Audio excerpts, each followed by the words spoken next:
राजस्थान की अरावली पर्वतमाला की गोद में बसा सिरोही केवल एक जिला नहीं, बल्कि वीरता, धर्म, तपस्या और स्वाभिमान की जीवंत गाथा है। यहाँ की भूमि पर तलवार की झंकार और साधुओं की मंत्रध्वनि एक साथ गूंजती रही है। सिरोही का इतिहास हजारों वर्षों में फैला हुआ है, जिसमें ऋषियों की तपोभूमि से लेकर राजपूत शासकों की रियासत और आधुनिक भारत में विलय तक की कहानी समाहित है। प्राचीन काल में जब आर्बुद प्रदेश के नाम से जाना जाने वाला यह क्षेत्र प्राणवान था, एक पौराणिक नाग आर्बुद ने अपने त्याग से ऋषि वशिष्ठ की कामधेनु गाय को बचाने के लिए अपनी जान जोखिम में डाल दी थी। उसी के सम्मान में इस क्षेत्र को आर्बुद कहा गया। माउंट आबू, जो कि ऋषि मुनियों की तपस्या का केंद्र माना जाता था, यहाँ की घनी वनस्पति, शुद्ध जल और शांत वातावरण ने इसे आध्यात्मिक केंद्र बना दिया। इतिहासकारों के अनुसार इस क्षेत्र में मौर्य, गुप्त और प्रतिहार काल में मानव बसावट रही। यहाँ का सामरिक दृष्टि से सुरक्षित स्थान स्थानीय शासकों के लिए एक स्थिरता का प्रतीक था।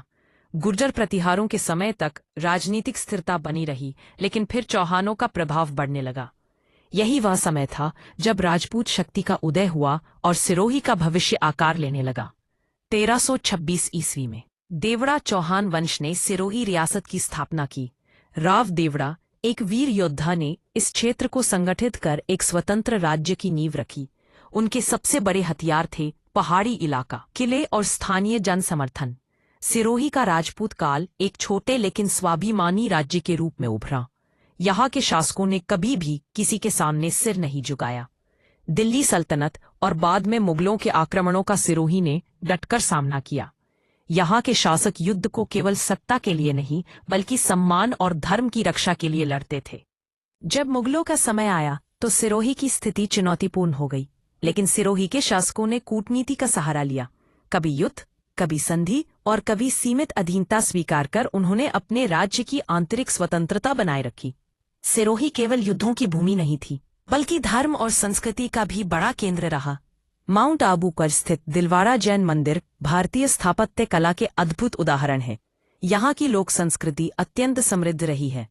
18वीं शताब्दी के अंत तक भारत में अंग्रेजों का प्रभाव बढ़ने लगा। 1817 ईस्वी में सिरोही रियासत ने अंग्रेजों से संधि की और ब्रिटिश संरक्षण में एक रियासत बन गई। फिर भी सिरोही की पहचान एक शांत, अनुशासित और स्वाभिमानी रियासत के रूप में बनी रही।